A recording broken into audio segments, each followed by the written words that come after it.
Sports fans, we are live. Welcome to the Sports Behavior Podcast. I'm your host, OG the Beast. Here with me, as always, Chilltown 32. W's in the chat if you can hear us, by the way. Unc, what's popping? How you running? Friday night, man. Football is playoff. It's not football this weekend. It's playoff football. Playoff It's different. football. Playoff Not the same football. thing. Playoff football, man. It's a big deal, yo. So I'm real excited about this. Real Definitely, excited about this. definitely a big deal. I'm excited about it. We had a Mm-hmm. great weekend of football. We wasn't here on Mm-hmm. Tuesday, as y'all know. So we gotta make up for Tuesday by talking this football. Usually Fridays is barbershop Fridays. We sit back. So, it's still barbershop Fridays. We more laid bike. You know what I'm saying? But, instead of basketball, we gonna discuss a little bit of football, try to get some recap in over what happened with these playoff games. I'm sure y'all been listening to this all weekend. All week, rather, not weekend, all week on every sports network. We late to the party, but look, like my man Drizzy Drake say, better late than never. You know what I'm saying? Shout out to TC Smooth for the 1 month subscription. I appreciate the gifted sub, man. Sesson C, appreciate the gifted sub. All of you guys been riding with us as of lately. We got some shout out to the loyals on YouTube. I always got to give y'all the shout out. Y'all showing a lot of support over there on YouTube. You can't catch the episode live on Twitch. Y'all already know what to do. It's gonna be on YouTube the day after it airs. Y'all already know how we get down. Shout out to everybody that's in the chat right now. All the loyals on YouTube, you new to the channel, please drop a sub, hit that like button. If you enjoy what we do, man, we appreciate doing it for you guys. You guys are the only reason we do this shit. The only reason we do this shit. Like I say, I reiterate it over and over. Me and Unc could just be texting back and forth, calling on the phone if we didn't have an audience That's to do it. this shit for. That's how That's it go all we be down. doing. We Yeah. just be talking to each other. Yeah, that's it. Dubs in the chat. Ball Red is in here. We got some Leos in here. Shout out to everybody joining. T-Bone. Shout out to Big Boy. New to the chat. First time in here. Say he happy to be here. I appreciate you, man. No doubt. Trey, what that say? TT V Ray Soul. First timer. Happy to be here. Big Boy say, what up, Beast? What up, OG? How you feeling? But yeah, we had an interesting weekend. Very interesting weekend of some playoff football, like I mentioned earlier in the script, right? We're going to lead this thing off with a team that came into the playoffs extremely hot, and I think they really, really, really showed me something over this weekend, and that's the Cincinnati Bengals, right? The Cincinnati Bengals came out here and they beat the Raiders. Shout out to the Raiders first and foremost. Everything that the Las Vegas Raiders went through this year, they should be in no position that they was in entering the playoffs. A playoff team, after everything that they went through during the regular season, firing of their head coach, locker rooms all discombobulated. They just let go of Mike Mayock, who was a guy that was brought in a year prior to John Gruden. He was a guy that was supposed to help lead and guide this franchise in the right direction. They let a lot of guys go after making the playoffs simply because of what happened with the whole coaching situation. Then you got the Henry Ruggs situation. It's like a lot of things could have derailed this team, but it didn't. Even though they took a loss to the Bengals, I like the way Derek Carr played in this one. Derek Carr may just be a top 10 quarterback in this league. We got to start putting some respect on Derek Carr's name. Shout out to Derek Carr. Had a solid season under these conditions. But like I say, Bengals is hot, baby, in the words of Serge Ibaka. Straight like that. Jamar Chase, 9 for a buck 16. He did not disappoint in this game. Burrow was lights out, 244 yards, 2 touchdowns. They didn't really have to do much. Every element of this game played well. They beat them by 7. Actually, the Raiders had a chance to tie this game up. Got the ball down to the 10-yard line thanks to the great play of Derek Carr once again. Got these boys to the 10-yard line. Only thing I didn't like was the fact that Derek Carr went to Zay Jones on the last possession of the season. For all the marbles, all the chips is on the table. Sometimes I would have just make it simple, right? Line up your best player out wide. Hopefully he gets one-on-one. If you identify that it's one-on-one coverage, if not, send somebody up the seam to draw the attention of the safety if they don't blatantly double, and just throw it up to him. That's what I would have did. If I have Darren Waller And this one play for your life right here. You make it, you move on. You miss it, you die. I'm lining Darren Waller up at the X, spreading him out. I'm isolating him. Motion the guy that's on his side over to see how the safety reacts, if they in zone, if they in man. We going to find all of this out on this play because I'm throwing this lob up from the 10-yard line to the goal line straight to Darren Waller. We're going to live or die with that. If he catches it, our best player made a play. If he drops it or he misses it or whatever the case may be, we live with that. But Zay Jones in tight contested coverage, I did not like that play. Other than that, everything was cool with me. Like I say, Las Vegas Raiders had a hell of a season considering everything that they went through. And the Cincinnati Bengals, man, in the words of Serge Ibaka, to bite you again. Hot, baby. What you think about this game? I want to start the conversation with the Raiders have their quarterback. Yeah. And before you can move forward in any organization, you got to have your point guard, you got to have your quarterback. In football, more than anything, if you don't have your quarterback, it's going to be tough to move on. That's for damn. And not only is it going to be tough to move on, you're going to be screwing people up. You're going to be screwing wide receivers up. You're going to be screwing tight ends up. It affects your entire offense. I say that to say Joe Mixon has been in Cincinnati for 4 years. All right. T. Higgins has been there for 2 years. All right. I got to say this guy's name right. Azuma. Yeah. Tight end. He's been there. He's been there for 7 years. So their running backs and their core in terms of their offense and their defense. Hendrickson is one of the best pass rushers in the game. They've had their core together for years. What have they been missing? A QB. We just need one guy that can get us over the hump. Well, we got him. Everybody was on the fence about Joe Burrow because they felt like, let's beef up the offensive line, right? Let's continue to beef up the offensive line. Well, turns out we got our quarterback who was on his way to 3,500 yards and almost 30 touchdowns last season. Yeah. Before he tore his knee up. All right? Well, now we get him in this offense, and not only do we get him in this offense with Joe Mixon, with T. Higgins, with one of the best tight ends in the game, we're gonna give you the keys to another Ferrari. And not only are we gonna give you the keys to another Ferrari, we're gonna give you the keys to a Ferrari that you had in college. What we're gonna do with it though is we're gonna upgrade it. We're gonna put some better tires on it. We're gonna put some better wheels on it. We're gonna put a better engine in it because the guy is upgraded now than what he was in school. No doubt. Now, I keep hearing a lot of logic that they didn't that play where Joe Burrow was going out of bounds and he threw it in the end zone and it was a touchdown. Mm-hmm. Well, first and foremost, as an official, you have to know the rules. Mm-hmm. Now, when you blow a play dead, you got to know that it's not reviewable. Right. So you got to be very careful with that whistle. Mm-hmm. Very careful with that whistle. So if you blow a play dead, especially in the meat and potatoes of the game, which that was. And it's crazy because, not to interrupt you, but they were having issues with this last year, and the league had a meeting about it because of the new catch, no catch rule, fumble, no fumble rule. Guys were fumbling the ball, picking it up, taking it to the house, but the refs were blowing it dead. So then you go back and review, and you like, damn, he fumbled.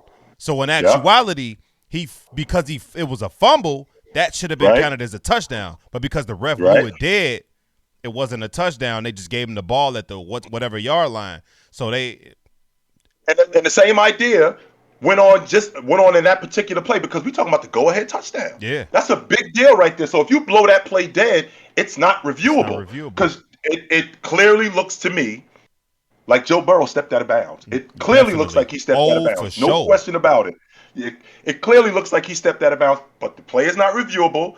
You didn't see it. You didn't blow it. In fact, you even blew it dead. So that makes it even worse. Now I'm going to tell you something, Beast, and I'm going to tell you something, Chris, and I might catch a lot of heat for this. Don't be surprised if you see the Bengals in the AFC Championship game. I'm not. Don't be surprised if you see the Bengals in the AFC Championship game. You ain't catching no heat from me because I got them. Not only don't be surprised. I think that I don't think that they would have a chance. I think that they would have a better chance against Buffalo than they would against Kansas City. See, my thing about that statement that you said was I would have had originally Cincinnati in the AFC Championship game, but I thought the Patriots was going to beat the Bills, which would have put the Kansas City Chiefs against Cincinnati in the second round. That was the only thing that hindered that from happening. But now since this happened, oh yeah, they on their way. Yeah, they on their way. absolutely Definitely. they are. So I'm looking at this, and not only are they on their way. You mentioned this to me maybe months ago about this core of this unit, that they might have the best young core. Yeah. And I'm looking at young cores in the league. I'm looking at the Cowboys. My 49ers are interchangeable. So Deebo Samuel, he might be the only one. But in terms of the running back with Eli Mitchell, George Kittle, that offense is interchangeable. So the rotation is a little bit different. In terms of the AFC, I look at Tennessee. I mean, I know that Henry got hurt, but in terms of a core that's been together for a long time, the Cowboys, I think that Cincinnati young core, I think they might be the best young core in the game. Oh, no doubt. You may be able to make that argument and make it stick. Facts. No bullshit. Tyler Boyd, dog. T. Higgins, dog. Jamar Chase, dog. Mixon, Burrow. All these cats are under 25 years old, 25 and under. So it's like Cincinnati, man, they are on their way to it. That's why I say they a few offensive linemen away. I love Jesse Bates on the defensive side of the ball. These boys can play, man. If they get some pass rushing is underrated as hell. If they get some linebackers, and if they get an offensive line, look out. Here's the thing, and with they the can offensive already line. run without a. Joe Mixon ran for over 1,300 yards. Right. So that's just a testament to him. Right, absolutely. And with your offensive line, I mean, I know that the best players in the game are in the first round, but that's a hit and miss, because your first round picks, 50% of them don't. 50% of them flame out. So you can get a really good offensive lineman in the third round. You can get a really good offensive lineman in the fourth round. So you ain't got to spend a lot of money initially on a fourth round pick, right? So I think that they can show up that offensive line in the draft. Yeah, look how quick and not the only Bucks in the did draft, it. right? Exactly like the Bucks did it. So I don't think that this, and you know this better than I do. In pro football, just like basketball, that window to win it is very slim. So this Cincinnati team, that window is going to be open for a little while. And the reason why it's going to be open for a little while, because of the risk of injury. Like, how much longer is Joe Mixon? As young as this core is, who I love them, by the way. By the way, one of the best young cores. Joe Burrow got hurt last year. How long is Mixon going to hold up, right? T-Boy, Higgins. How long are these guys going to hold up before they start breaking down? That's why I say sure up that offensive line. Joe Burrow tore his ACL. That should have scared the shit out of you. Tore his ACL because he was getting no protection. So it's like, that's why everybody was pressing like, man, Burrow coming off this ACL. They need to draft Penei Sewell with this 6th pick. And Burrow was like, yeah, I know my knee tore up, but I don't give a damn. We got a chance to get my mans. You pull that trigger. So they said, okay. Everybody in the building thought they was finna get Penei Sewell, who everybody was surefire a lock for offensive tackle, a Hall of Famer. Him, by the way. I love him. I dug him. From Oregon? Right. They were saying he was a lock for Hall of Fame. Like, that's how good he was. And Burrow looked at him and, they questioned it. They left it up to Burrow like, we could take this offensive lineman to protect you, or you know who? Number one, your man. Right. He said, "Give me my." Well, boy. he was being tagged. He was getting compared to Jonathan Ogden. Right. That's how they was looking at him. Yeah. That's exactly how they was looking at him. And he actually looks really good in Detroit. Right. I don't mind him. No doubt. He actually looks really good in Detroit. No doubt about it. He's doing as a pass protector. Yeah, he did his thing. No question about that. But they took Chase. The rest is history. So I mean, you can't really doubt the decision that was made. But even though this was a great game, came down to the wire, came down to the last play of the game. One that wasn't so great, but it was still fun to watch. You rarely get those games, right? You rarely get those games that ain't great games, but they fun to watch. The only reason why it was fun to watch is because Josh Allen put on a complete display. Yeah.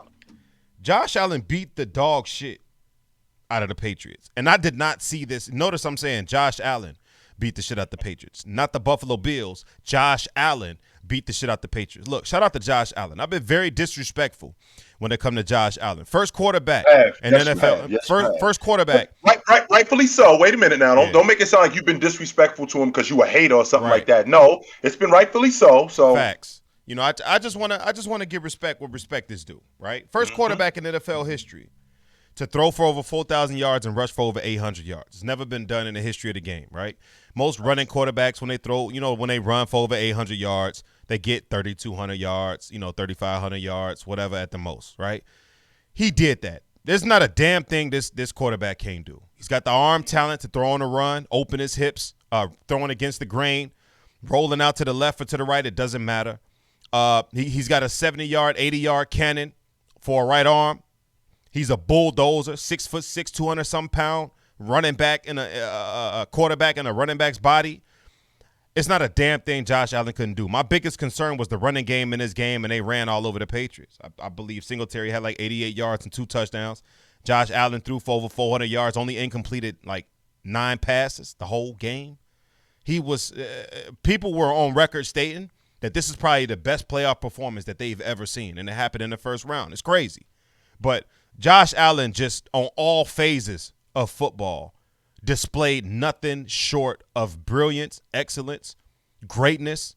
Like, this game should literally go down in history.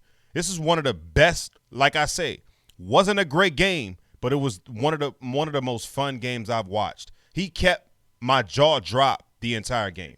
His performance was immaculate. Like, Josh Allen deserves to be in the top 5 of everybody's rankings, especially after this performance. It may be a bit of recency bias. It may be a bit of recency bias, Unc. This is exactly what I'm talking about right here.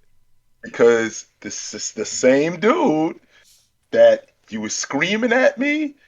Yo, Unc, I'm divorcing this chick. I can't handle her. I got to get away from her. No doubt. What am I doing? So what she does is you come home and the house is immaculate. And she cooked for you. And she cleaned for you. And now you back on the hook. Facts. But let's remember who she is now. Okay? Let's remember you could come home in a week and next thing you ain't no food in the refrigerator. Yeah. The furniture is all dirty. Okay? The bank account is half full now. So hang on for a second. Maybe I should pump the brakes because let's hang on for one second. It's just I just like playoff performers. And absolutely. If Josh Allen can do it, like I'm ready to forget about what he did 3 weeks ago, where he looked like the worst quarterback in the league. Mm-hmm. I'm ready to forget about that because when you do what do you do when it matters the most? Josh Allen stepped up here. And it hurts my heart even more simply because I picked the Patriots to win this game. It wasn't even nothing against Josh Allen, but I know what type of quarterback he can be. And I just felt like Bill Belichick would be able to outsmart him. And not only that, the inclement weather, 10 degrees. Josh Allen has a rocket for an arm. 10-degree weather, 1-degree wind chill. It's cold as hell. Ain't nobody trying to catch no 75-mile-an-hour rockets. So what we going to do? We're going to show up. We're going to run the ball like they did last time, run it down their throat, and take home this ugly-ass win and move on and take y'all L to Kansas City. That's what I thought. Well, here got a difference with that. Number one, we football players, all right? So we play in cold weather. We know what it's like to play in snow. We know what it's like to play when it's 20 degrees outside. That's number one. Number two, Josh Allen, he didn't do anything that he hasn't done in the past to make you think, yo, this dude is the best. And the reason why I say that is because he's done this before, where he's blown your mind. And in the playoffs, it matters more. He looked like he just had complete and utter control of that offense. Man. He looked like he knew exactly what he was doing. He looked like he knew exactly where to go. And if this doesn't work, I'm going right here. And if this doesn't work, I'm going to improvise here. Here's the problem that I have with this particular game that they're playing. What I don't want, Chris, is I do not want to see this dude get in a shootout with Patrick Mahomes. Why do I not want to see that? Because I could see a 3-touchdown, 5-interception game from him. If we could keep this game 25 to 30 points and because Kansas City's defense isn't stout, right? Kansas City's defense isn't blowing you away. But if we could keep this defense at 25, 30 points a game and let me continue to take control of this offense, then I really like your chances. If we got to get in a shootout with these dudes where we had 35, 40 points, and I think that Patrick Mahomes is the best improvising quarterback in the game. There is nobody in the game who takes broken plays and make something of them better than he does. So if we doing this where we got 35, 40 points, and we in a shootout with them, that means that this dude got to throw the ball. Josh Allen got to throw the ball way more than I want him to, and that completely changes my mind about him, and I do not like their chances. Absolutely. I mean, to be honest with you, Singletary ran the ball 16 times for 81 and 2 touchdowns, right, in this game, right? Primarily, they don't run the ball. The way they run the ball is short, intermediate passing game, coupled with a few scrambles from their quarterback. I mean, Josh Allen has 66 yards in this game. I mean, the man threw for 308 and 5 touchdowns. Like, the last thing you want to do is get into a shootout with Patrick Mahomes. I 100% agree with you, because who's going to win that shootout? Probably one other guy, Aaron Rodgers, maybe Brady. Those are the two guys that got a legit chance. Does Josh Allen have a legit chance without being mistake-prone? No. Aaron Rodgers, don't throw no picks. Tom Brady, he don't throw a lot of picks. Those are the only two guys I can think of off the top of my head who could legit have a shootout with Patrick Mahomes without turning the ball over more times than he can, right? And Patty Mahomes is the other one. He don't force too many turnovers. You know, he don't force too many situations. So I agree. You don't want to get in the shootout with him, but that's their game. Sad to say, that's their game. So they're going to live or die based off what Josh Allen is going to provide, whether he's running it because they can't stop it. Like, Josh Allen is sometimes identify at the line of scrimmage that they run in man-to-man. Right? Spread them out wide and say, okay, I'm about to literally take off. I'm not doing no reads. I'm about to shoot right up this A-gap, and I'm finna gain 7 yards. And if don't nobody try to best in the game at that. I'm telling you, once he identifies that it's man-to-man, he will literally call his own play. Like, he might not even identify. He might not even let the receivers know. I see him just look to the left, look to the right, motion the guy over, says, okay, they in cover two. They in man-to-man. Oh, this guy's following my wide receiver? That's how you find out if you in man or zone. If he hands him off his zone, if he follows him, it's man. Oh, he followed him. He let Josh Allen know it's man. And what happens when you're in man against a running quarterback? When everybody's in man, they have their backs to the quarterback. So what does he do? Jump right out the window. Mike Vick used to do that. Mike Vick used to say, okay, it's man-to-man. It's premeditated. I'm gone. As soon as I snap the ball, I'm out. Young used to do that too. Steve Young used to do that too. That's what I'm saying. Soon, I'm jumping out the window. Because you got your back to me, I'm going to gain 7 yards before you even know I'm gone. Yeah. Zone, they're backpedaling, looking at you. So you can't. It's not the same deal. But I see Josh Allen doing that shit, and that's how they predicate their whole offense based off what he does and the reads that he makes. This guy is playing phenomenal ball, and I hope he continues it. I want to see what happens in the next round. Tough matchup against Kansas City. We'll talk about that later on, though. Yeah. Definitely. But on to a more disappointing situation. My Eagles lost. We got the shit beat out of us by the Bucs. We're going to make this shit short and sweet because I'm not about to rub it in my own face, right? Point blank. I am.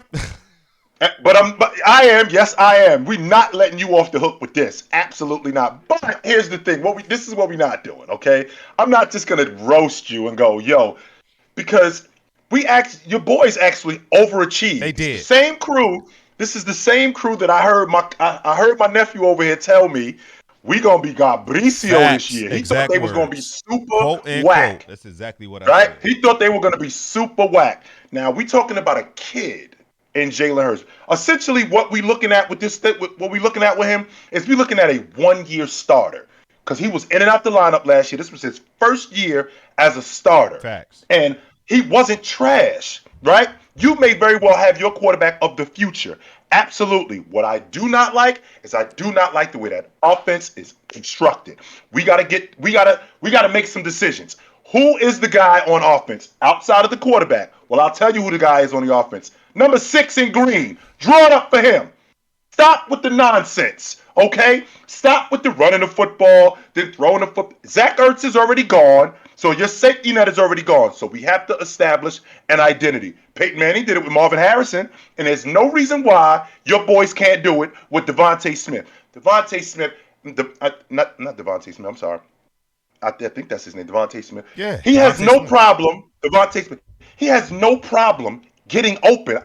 Let's get off the 175-pound, 180-pound frame. He has no problem getting open. He's not a third down receiver. He is not a possession receiver. He is a big play receiver. Draw it up for him. Get him the football. Stop playing around with this offense. I can appreciate what Jalen Hurts does. I can appreciate the fact of keeping the defense honest with the running game. Stop playing around and run the O through this dude. Facts. Big facts. We got to create some type of identity. And I know we led the league in rushing primarily due to our quarterback and his play through his legs. But to be honest with you, terrible play calling. And it's a bit of everybody's fault, right? Jalen gets some heat for this too. Because I got a bone to pick with Jalen, right?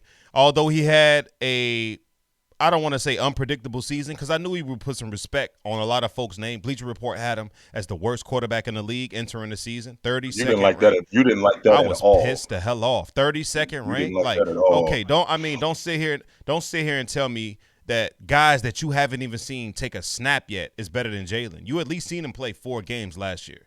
Like, you had Trevor Lawrence better than Jalen. Like, Trevor Lawrence ain't took a snap. Like, are you crazy? Like, Mac Jones wasn't even on the list. So it's like, I got a bone to pick with Jalen, though. That's my quarterback. I love my quarterback. Y'all know I love my quarterback, but I'm going to keep it a buck. That's what I'm here to do. The play calling was horrendous, right? We was left and right. We had no rhythm. We didn't know whether we wanted to run the ball, whether we wanted to pass it, when we wanted to do it. The situational football was horrendous. Granted, we are playing the Bucs. We are playing Bruce Arians and Tom Brady. Byron Leftwich called a hell of a game offensively, even though they were sloppy and they still beat us. The score indicated that we lost by 15 points, but we lost by way more than that. This game was over by the end of the first quarter. They just had us beat. They had our number, right? Jalen Hurts has to get better with his anticipation. That's the one thing he needs to work on, developing a rapport with his receivers. Also, anticipation. He's a quarterback. This is not college. You cannot wait until a guy breaks to see if he's open. You have to anticipate that he will be open and throw him open. This is the NFL. These corners will jump your pass and take it for 6 in a heartbeat or swat it down. You have to be better with the football. Your anticipation, Jalen, has to improve. You cannot wait until a guy is open before you throw the pass. You cannot do that. Not in this league. This is not college. Like that pisses me. It pissed me off so bad watching them just stare guys down, and it's like, okay, now he runs this dig route. Oh, now he's open. Let me cut it loose. You should be cutting it loose before he's coming out of his break in anticipation of where he's gonna be. That's how you complete passes down the field. That's how you learn how to rely more on your arm. I don't know if he's confident enough in his arm strength. That rollout play he made where Devontae Smith hit Carlton Davis with a double move. Boom, boom, made him fall.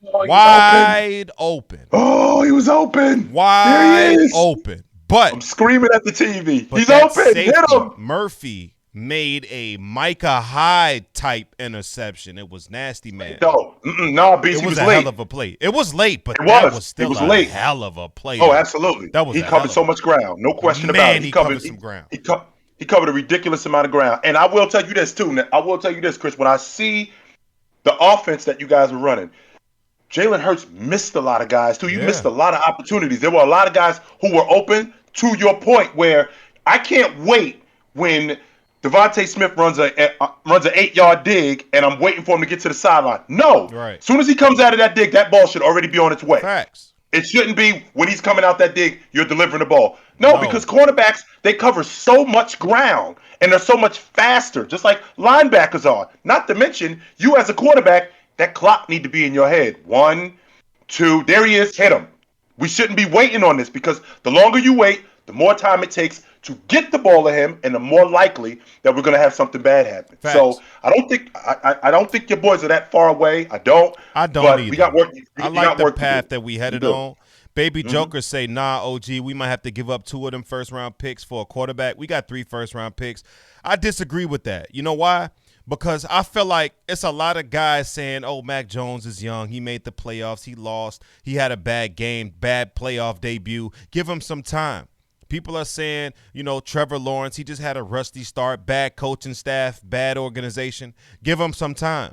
But when it comes to Jalen Hurts, don't nobody want to give my quarterback some time. No, let this man develop like he needs to develop, right? Jalen Hurts needs to develop. I got a bone to pick with him. He has some things. So everybody not going to come out the gate looking like Justin Herbert.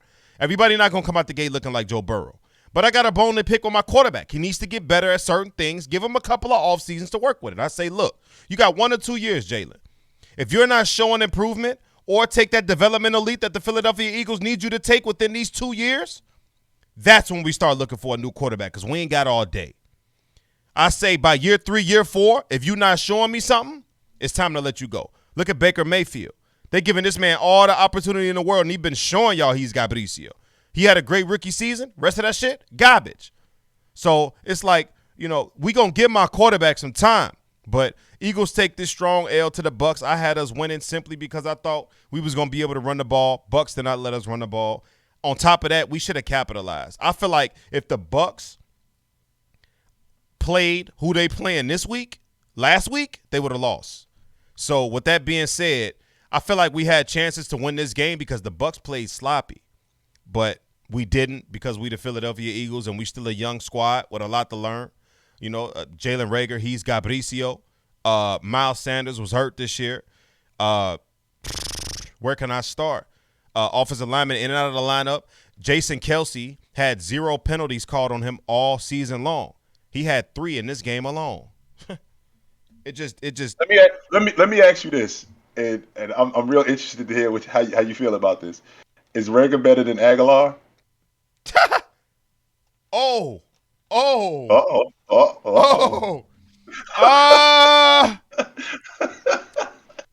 Okay.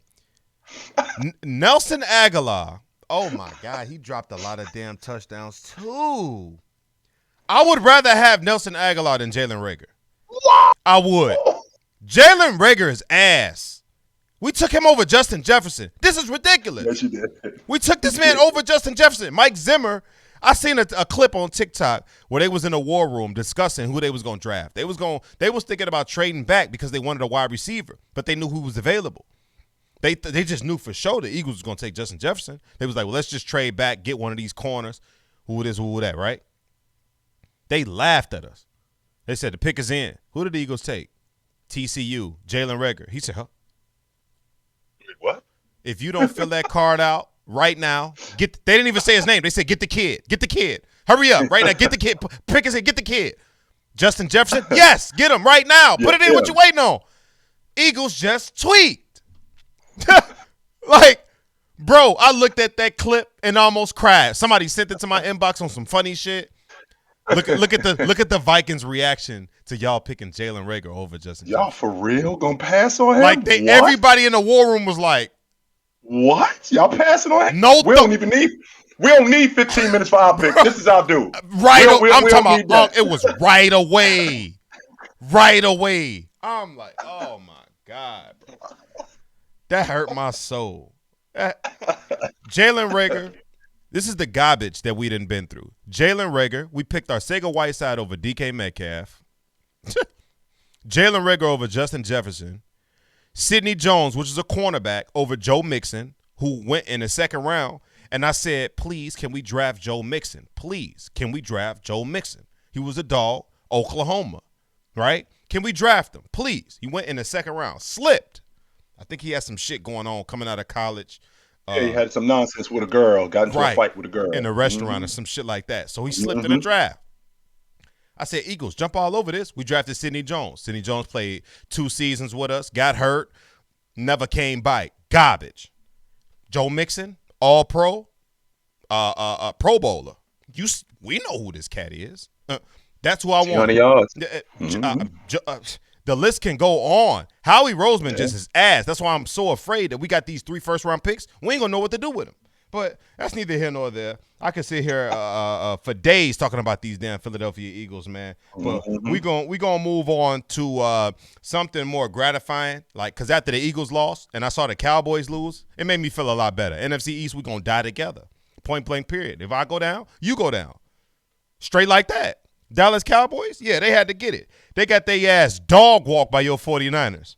And I didn't see this coming from a mile away. I thought the Dallas Cowboys was better than this because you know what?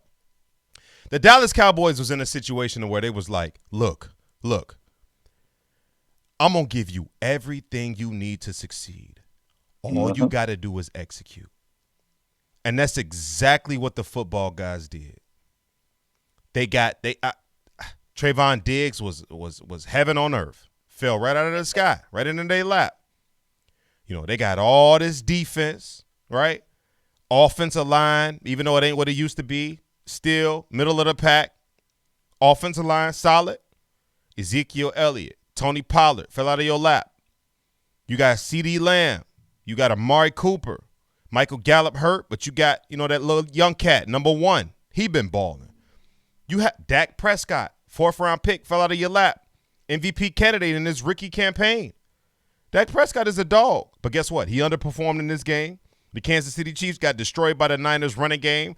My God, the 49ers running game. Shout out to D-Boy. I wanted to call him D-Boy Samuel. Shout out to D-Boy Samuel. 100-plus yards in this game. A touchdown. D-Boy is a dog, man. He might be the most versatile player in this game. How your 49ers beat the shit out these boys like this? What was the final score? What they beat them? 23-17? What was this? Yes. 23-17? 23-17. But it felt like 43-17 because they had control over this game the whole time. And then we got the controversy at the end with the ref. Well, that's neither here nor there. And the reason why that's neither here nor there is because they want to deflect from the fact that we scored on the first 5 possessions. So let's start there. The first 5 possessions we scored. Did you see the Did you see the first one? When I saw the first possession, when we just moved the football up the field, I said, if it's going to be, I don't think we're going to blow these dudes out, but this doesn't look difficult. When I saw that, I thought it was about to be a blowout. I didn't think we were going to blow these dudes out. I thought that they would at some point get it together. Yeah, which I still didn't understand. They deferred at the kickoff.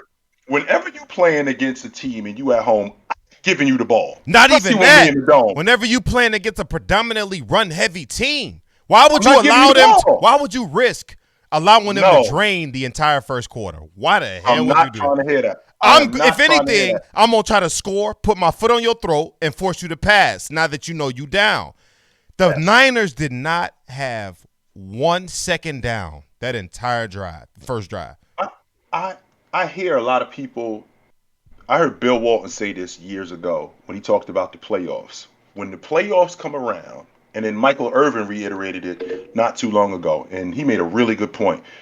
When the playoffs started, you being a Bulls guy, when the playoffs started, you knew that the best players were going to show up.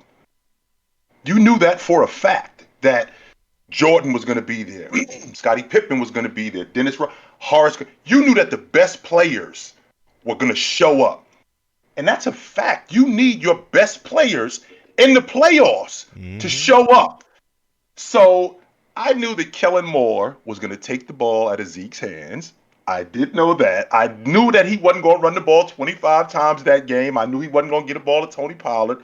What I did know for a fact was I knew he was going to put the ball in Dak's hands. I knew that for a fact. And with him, and we talking about a former quarterback here, and with him putting the ball in Dak's hands, that was going to give us a great opportunity to win. Because the whole time I'm watching this and I'm thinking to myself, Dak, when you going to give us the ball? Because I know you're going to give it to us.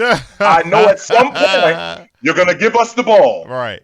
When was the difference in the game? In the third quarter. With us moving the football, the 49ers moving the football the way they were moving the football, it didn't look to me like Shanahan was throwing a lot of different things at Mike McCarthy. Mike McCarthy's ability to adjust and his inability to adjust in game, you saw that he went from 4-3 to 3-2 to 2 high safeties to 1 low safety. He was trying to do whatever, and ultimately all it was we putting Debo in motion. And not only are we going to put Debo in motion, we running up the B gap, we running up the A gap. That's what we doing. And then what that's going to do is that's going to open up Jimmy G, who I got to live with him making mistakes, okay? Yeah. I got to live with my wife burning food. I got to live with that. She's still my girl, though. I got to live with that, though. So I got to live with Jimmy G throwing a pick. I got to live with that. But with that being said, Jimmy G was solid, okay? He was. He wasn't great. He was solid. And that's what we needed because our defense was stout. Absolutely was stout. I wasn't surprised at how the Cowboys showed up. I wasn't surprised at how they showed up at all. You've been calling it all year. Simply because I know who Dak Prescott is. That's why. No other reason. If you look at this roster and you look at it on paper, Chris, let's take Mike McCarthy off the table. Just look at this roster, that Cowboy roster. If you saying and you putting that roster up next to all the other rosters in the NFL, what does that roster look like to you? Top of the list. I'm thinking that if we haven't played a game yet, and I'm looking at this roster with the Cowboys, I'm thinking that team going to the bowl game. Nasty, yeah. That's what I'm thinking about. What is the problem here? The problem is in upper management. The problem is your offensive coordinator. This team doesn't have any discipline. The best players who are on the team don't show up when they're supposed to show up. I didn't get anything from Zeke. I'm thinking of, and I really hate when I say this, when I was coming up. I remember the Cowboys. Troy Aikman made a great point, and I can't get over this for the life of me. I'm looking at Dak Prescott in the pocket. I'm looking at Dak Prescott over center, and he's looking over at CeeDee Lamb, who had one catch, by the way. Let's make sure we're clear on that. He had one catch. If the quarterback is playing soft coverage, if he's not pressing, the first thing I'm thinking as a quarterback is he don't want to cover you. That's where we're going. I don't care what we're running. He don't want to cover you. That's where we're going. Absolutely. But instead, what are we doing? We're throwing the ball to this guy. We're throwing the ball over here. We're throwing the ball there. If you got Michael Irvin on the edge and he doesn't have a guy in press coverage, that's where I'm going. Yeah. And until you stop this, just make it simple. That's what we're going to do. And it seemed like Mike McCarthy made this thing way more complicated than he should have. And on top of that, the team moved on. You mentioned something that I 100% agree with. Discipline. Lack of discipline for this team. This is the most penalized team in the NFL. Number one in penalties all season long. They had 17 penalties in this game. Outrageous. 14, and it was 14, and it was the most that they've ever had in a playoff game, ever. They've never had more. They just shrunk in the moment. It seemed like these guys were just wet behind their ears. They wasn't ready to perform. Which is nuts to me. How are you not ready to play in your building in the playoffs when this is what you've been waiting for all season long? Simply because the Niners are not only a playoff team but a winning record team, and the Dallas Cowboys have a below 500 record against playoff contender teams. That's probably part of the reasons why they didn't beat anybody. They haven't beat anybody all year, so it's no surprise that a bit of a surprise because I thought they would win, but inevitably, in retrospect, no surprise that they would come in here and take a nice little L to the Niners, shrinking in the moment, bad play calling, the whole nine for the Dallas Cowboys. But I will tell you this before you go, and you're going to hear this being a Philadelphia Eagles fan, as Cowboy fans will say to you, we're going to the Super Bowl next year. They say that shit every year. I'm just saying. They don't have a real bone in their body. Cowboys fans are some of the most delusional fan bases in NFL history. Man. Damn. We're going to the Bowl. This our year. No, this is what they say. This our year, right? Oh, my God. We finna win the East, right? Oh, my God. This our year. You might win the East, but can you win a playoff game? Oh, my gosh. Damn. Sometimes watching Tony Romo call Cowboys games, I be thinking he rooting against them boys for some reason. I don't know. It just be feeling like Tony Romo be rooting against the Cowboys because he don't want Dak to do better than him. But anyway, Kansas City, they beat the shit out of Pittsburgh to send, basically send Ben Roethlisberger. Patrick Mahomes had a walk-off home run on Big Ben, his last game, potentially so they say. Last game, Ben didn't do anything special in this one. Najee Harris, the offense, didn't do anything special in this one. They let the defense completely dominate, even though they put up 21 points. Seemed like Kansas City had complete control over this game. Patrick Mahomes is back. Mahomes goes 30 for 39. 404 yards, 5 touchdowns. He incompleted 9 passes in this entire game. Patrick Mahomes is back, right? It was already scary earlier in the season when they were struggling. And then they started to go on that win streak. They went on like an 8 or 9 game win streak. And in that win streak, they was winning in unconventional ways that we never saw Patrick Mahomes have to win games. It was always so easy, high flying, throwing balls every single direction all across the yard. Now they winning games with Tyreek Hill having 2 catches for 39 yards, no touchdowns. So that's scary when you see Kansas City figuring out ways to win it like that. But this was nothing really special. They just beat the dog shit out of Pittsburgh. Kelsey throws a touchdown to the lineman. That was interesting. Other than that, really wasn't too much to talk about. Nothing that I didn't It really wasn't. And to be honest with you, am I out of line if I were to say that I'm not really sure that Ben actually wanted to be there?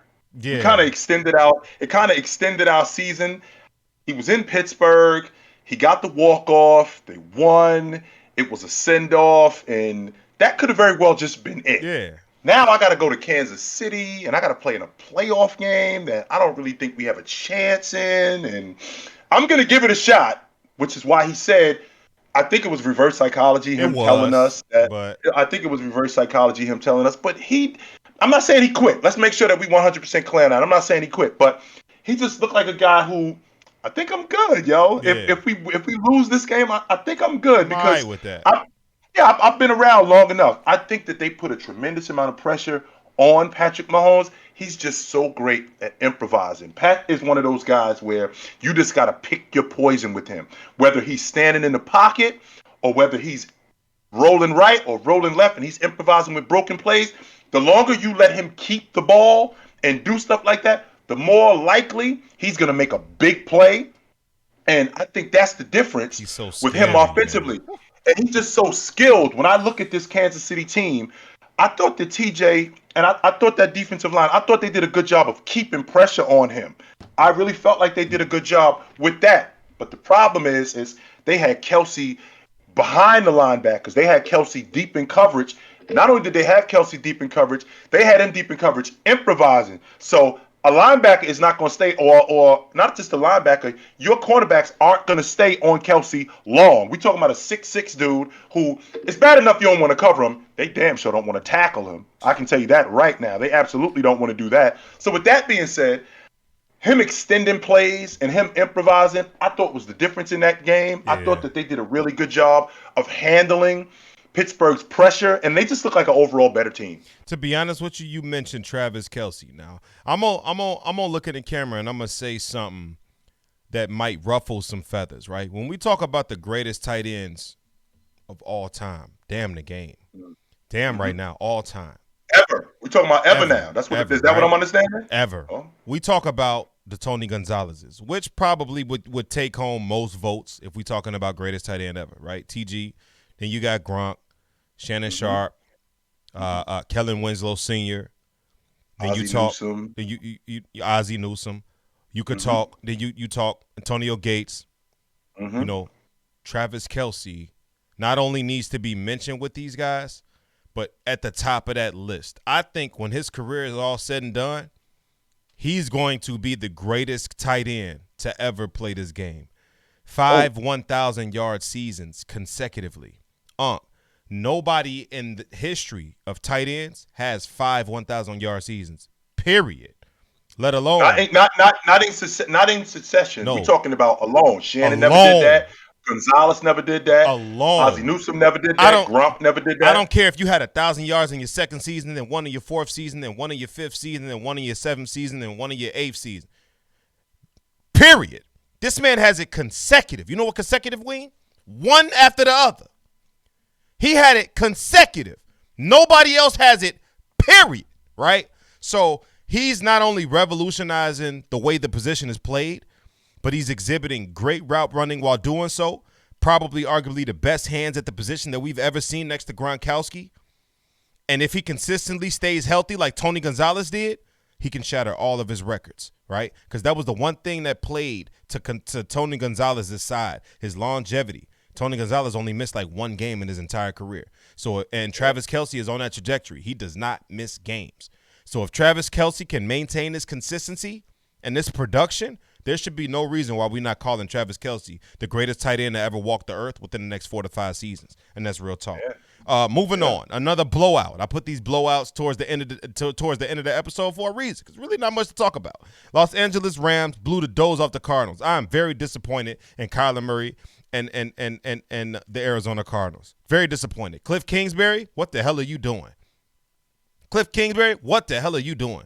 This game plan that you planned out, this game that you called was tremendously bad, right? It was terrible, horrendous. Somebody should say he needs to have a discussion. I'm not saying fire Cliff Kingsbury. I'm not, even though he ain't proved much yet as of late, I'm not saying fire him, right? Because that's not my position to call for somebody's job. But what I am saying is, you called a terrible game, my friend. Terrible game. Kyler Murray, he looked like he was in deer in headlights running from Aaron Donald and these boys. I'm telling you, this defensive line, this defense as a whole, nasty, man. Von Miller, Aaron Donald and these boys, it's going to be a sight to see. And Matt Stafford, is just so gratifying seeing him in a winning situation, because I think he got deprived of some great years of his career playing with the Detroit Lions in that bad situation. Now he's prototypically known as a loser. A lot of guys don't want to give credit what credit is due when it comes to Stafford. A lot of guys expected Stafford to shrink in this moment, and he didn't, right? He rose above it. I'm one of those people. That's what I'm saying. That's what I'm saying. You're not the only one, right? A lot of people expected Matt Stafford to shrink in his moment. He didn't. He rose above it, and he played phenomenally. Cam Akers is back. Hopefully, Buda Baker is okay. You know, I posted a TikTok video that went viral. A lot of people was coming at my head. I lost hundreds of followers because of it. And it's crazy to say, but, you know, I posted the hit Cam Akers laid on Buda Baker. He was concussed. That was before I knew they brought the stretcher out, right? And I just thought, you know, he got hit. Maybe he was concussed, but he left on a stretcher. Prayers up to Buda Baker. I hear everything's okay. He's fine. He'll be okay. You know, everything will be okay. But for anybody that I offended in that video, I do apologize. But this is football. You have to understand things like this happen. But Arizona got dog walked in this one. Very disappointed in Kyler Murray, who threw 2 interceptions. Kyler Murray had 28 yards entering the third quarter, passing. It was horrendous. They only scored 11 points in this game. I thought that the Rams' pass rush was the difference in this football game. My front four is better than your front four, and we're going to put heat on you the entire afternoon.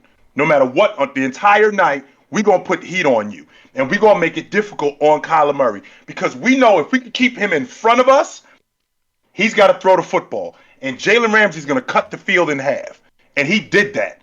But in order for Jalen Ramsey to continue to do what he's doing, we got to make sure that we keep heat on Kyler Murray. Kyler Murray looked like an amateur.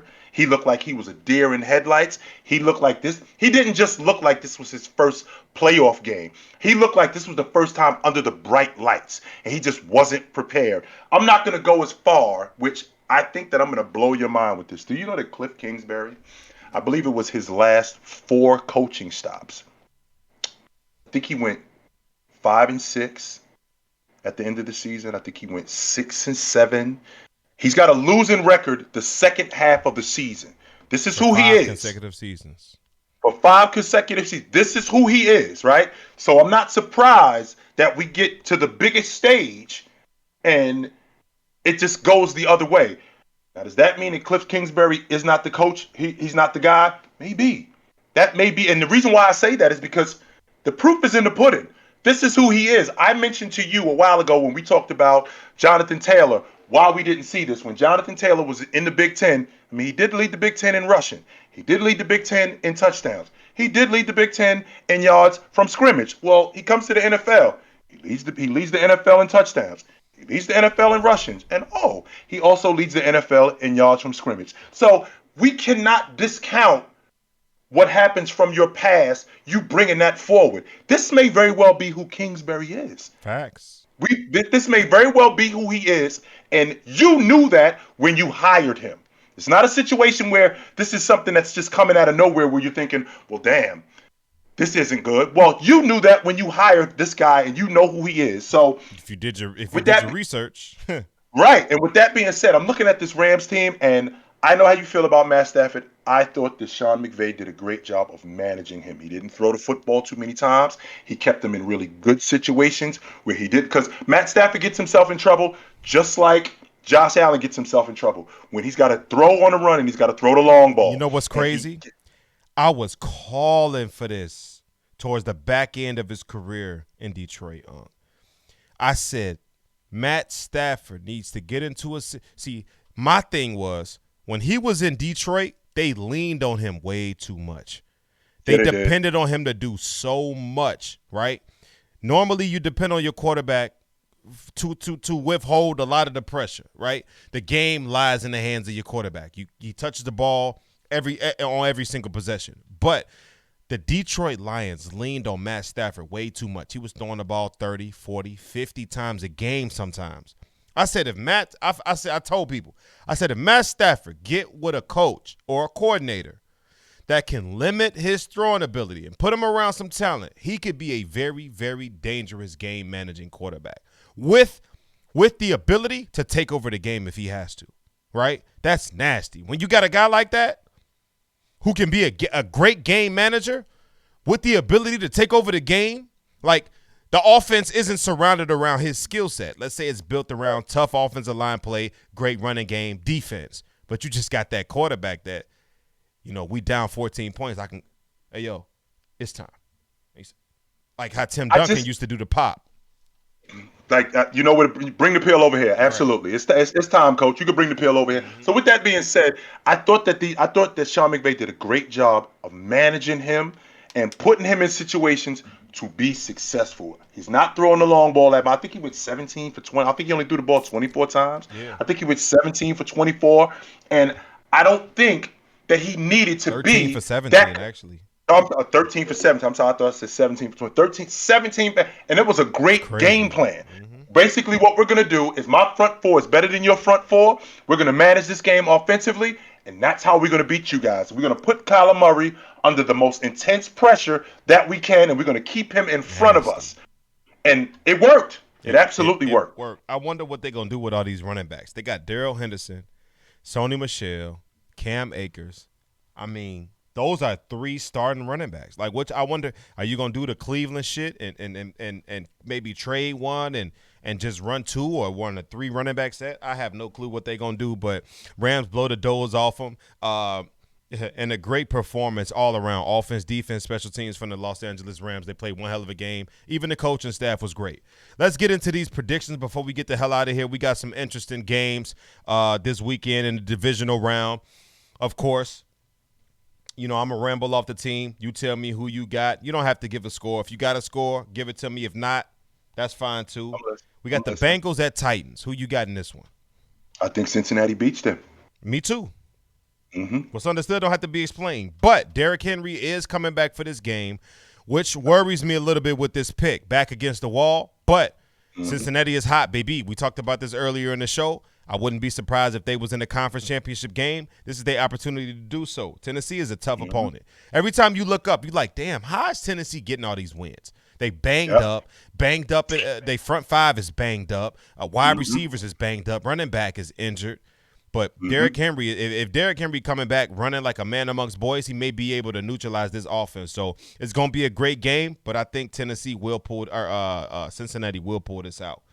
We got Yo Niners at Packers. Well, we had them beat in the Bay. They beat us on a last-second field goal, and going out to Green Bay, I think we got a really good shot at beating Jimmy Garoppolo 2-1 versus Aaron Rodgers. Well, not only 2-1, I think that if we can contain Aaron Rodgers and not let him go off, do what we can against Devontae, do what we can against Aaron Jones to contain them and not let them go off, I think we got a real good shot at beating them. I think we do. So you take the Niners in this one? Yes, sir. I think we beat them. What's understood don't need to be explained. I know I picked against the Niners last week, but this is a more formidable pick. Give me the Green Bay Packers in this one. At home, at Lambeau. I mean, you can't go wrong. Even though the Green Bay Packers' demise in the playoffs over the course of the last few seasons, Jimmy Garoppolo's winning record against Aaron Rodgers, that's insane. Didn't know that till I seen it on the TV earlier today. I said, wow, that's impressive. Got to talk about that. And make sure you remember, too, that Lambeau Field, that allure, that isn't there anymore. I mean, Tom Brady went in there and won. My Niners went in there and won. So it's not a situation where you can't go in there and win anymore. That Lambeau Field, that allure, that's not there anymore. True. Weather conditions will be there. I'll tell you that. It's going to be cold as hell. So I hope your hot weather team, hot weather team is ready for some cold air, some cold ice hitting that beard, hitting that lips, going up your nose, into your lungs, all that. Be ready for that. Y'all like to run the ball, too. This is what favors y'all, too. Y'all like to run the ball against the Packers. The Packers all season 30th ranked against the run. So that's going to favor y'all a shit ton. But next game, we got Rams at Buccaneers. Who you got? I ain't betting against 12. I'm just not. Even though he got a banged-up offensive line, I know he's got a banged-up offensive line, but I'm not betting against 12. I just can't do it. As long as he can sit back there and be Tom Brady, and with the pieces that he has, he just still looks like the best in the game. And I just can't bet against, unless they play in the Niners, I can't bet against 12. I just can't do it. To me, this is a pick 'em game, Unc. You can't go wrong with either pick. I can literally close my eyes and pick it. Even though they banged up, Wide receivers banged up, offensive line banged up. We don't know what's going on with Leonard Fournette. We don't know what's going on with Rojo, banged up in that aspect of it. But I tell you like this here, it's hard to bet against 12. It just is, man. It's hard to bet against 12, but I'm picking Stafford in this one, simply because they're not playing the Eagles this week. If you play the way that you played against the Eagles, albeit you did score 31 points, but in a sloppy way, you play that way against us, or against the Rams, Cooper Kupp, Cam Akers, all these boys, Matt Stafford, they will dog walk you. And what's Tom Brady's worst enemy? Pass rush. Von Miller, Aaron Donald, they are coming. Absolutely, they are. They are on their way. They en route. So be ready for that, Mr. Brady. Last one, we got Bills at Kansas City. Who you got? I think that the Kansas City Chiefs handle them. And the reason why I think that they handle them is because I think this thing turns into a shootout. I do. I think this thing turns into a shootout, and I think that Josh Allen accepts the challenge, and I think that's what dooms them. No doubt about it. I bet against Josh Allen last week, and I'm going to do it again because I think Kansas City is not only going to win this game, but I think they're going to win every game left in the playoffs so Patrick Mahomes could get his third ring in 2 tries, right? That's just what I believe. I'll let you know right now. And we're going to talk about it next week and the week after that, but I think Patrick Mahomes is going to win it all this year. So the Bills. You mentioned that too. And I said it right now. I'm saying it in front of everybody. The 49ers Packers winner represents the NFC in the bowl game. Okay. I ain't mad at you. 49ers Packers winner represents the NFC in the bowl game. I'm definitely not mad at you. Questions from the fans. Roll them in. Let me hear it. I got, because I'm looking at my Niners and I'm looking at us going into Lambeau Field, and I think we got a really good shot going in there. But I know how good Green Bay is. I can tell you right now, the Niners Packers winner. And I know I'm not. I've been the Denver Broncos. The Denver Broncos have been like my side chick for like the last 25 years. I've been secretly having an affair. I've had an orange crush, if you will. Right. I've been digging the Denver Broncos, but I'm starting to move towards Cincinnati because I just like what I see with them dudes. And I said that when the season started, what I saw from them, and I just thought, even before the season started, before they played the game, I was digging them, man. I was digging them. I was digging what I saw from them, and I think that they're going to be around for a long time. Yeah, I do. No doubt about it. I'm not absolutely mad at that. I do. Peyton or Aaron. My top 5 quarterbacks of all time, I got Peyton above Aaron. I got Peyton at 3rd. I got Brady, Montana, Peyton, A-Rod, Breeze. That's my top 5. Or I flipped them, I think. Breeze, A-Rod, Breeze. Either or. I think I got Breeze at 5. But so yeah, give me Peyton over Aaron Rodgers right now. Just a guy who can deliver the football, 3-step drop, 5-step drop, just a pure passer. Manning's the best that I've ever seen. Better than Marino, better than Favre, better than Montana, Brady. He's the best that I've ever seen as a pure passer. Now, when you want to talk about an overall talent, I can't say that I've seen a talent better than Aaron Rodgers. I have not, but I do have Peyton Manning higher than Aaron Rodgers. No yes, doubt. I do. If I did see a talent better, it's probably Patrick Mahomes. I got Gus. Says, how do you feel about Odell? I think he's elite when he has a good QB. Baker wasted 2 of his years, in my opinion.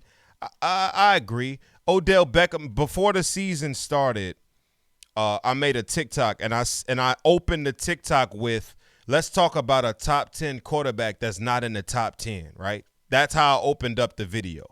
And I meant to say, by saying that, he has top 10 ability, but he's not mentioned as a top 10 quarterback, rightfully so. I'm not saying he should be. I'm just saying he's one of those guys that has that capability to be in the top 10. I definitely do feel like he has an elite skill set, but he hasn't exhibited elite play on a more consistent level since the injury for me to put him in that elite class. But definitely he has an elite skill set. Mahomes, T-Bone, this is the logic that I'm talking about. Is Mahomes a top 5 quarterback after winning this? No, he is not a top 5 quarterback, and the reason why is because we can't just base it on the fact that he went to the Super Bowl 3 times and won it twice, because this ain't just about bowl games. It's about longevity, because what happens after this season and Mahomes goes 5 years where not only does he not win a bowl game or get back to a bowl game, he's just solid. Is he still a top 5 quarterback? I don't think so. Absolutely not. There has to be something said for a guy who's great for a long time. Longevity matters to me. It doesn't matter to a lot of guys, because a lot of people have a tendency to live in right now. I care that you were a top 5 quarterback for 5 years. I care about that. Me too. Right? I care about the fact that Eli Manning, who's going to be a first ballot Hall of Famer, I care about the fact that Eli Manning in 18 years never made the All-Pro team. I care about that. That matters to me, man. So the fact that you win the bowl game twice in 3 years does not catapult you in that conversation. You don't get to sit in that room with Montana and Brady and Peyton Manning. You don't get to sit in the room with them dudes yet. Hell no. 1,000% could not agree with you more. Could not agree with you more. And it's crazy because what do you call longevity, right? Is it 10 years? Is it 15 years? Is it 18 years? What do you call longevity? Because you got a guy by the name of Sterling Sharp who played 7 or 8 seasons who's not in the Hall of Fame. You know, meanwhile, Barry Sanders played 10 seasons. He's in the Hall of Fame. TD played 8 seasons. He's in the Hall of Fame. So it's like Sterling Sharp. So it's like that's the longevity factor Unc was talking about. Patrick Mahomes is on the trajectory to be arguably the greatest quarterback to play the game, right? He's on that path. One of the greatest to play this game. Let him live it, man. We don't have to rush to put him in the top 5 all time. There's no rush, right? There's absolutely no rush. Because after Derrick Rose's MVP season, people, what if people would have said, oh, he's a top 5 point guard ever? Then you see how the rest of his career turned out. Do you still have that same notion? Absolutely not. Don't. You know, so you know, just let his career play out. And, you know, unless he starts doing some LeBron James, Tom Brady type shit to where they defeating the odds and overcoming adversity when it come to the shot clock, the proverbial shot clock of life, your life expectancy, you expanded it single-handedly, then, you know, we could start talking that while you playing shit, ranking you amongst the top 5 greatest of all time. But you got to have a resume to be on that list. All of those guys, yeah. Drew Brees got 70,000 passing yards. Like, stop it. That's nuts. That's nuts. Like, come on now. That's nuts. He deserves that spot. Yeah, yo, what's the allure symbol with Bowl?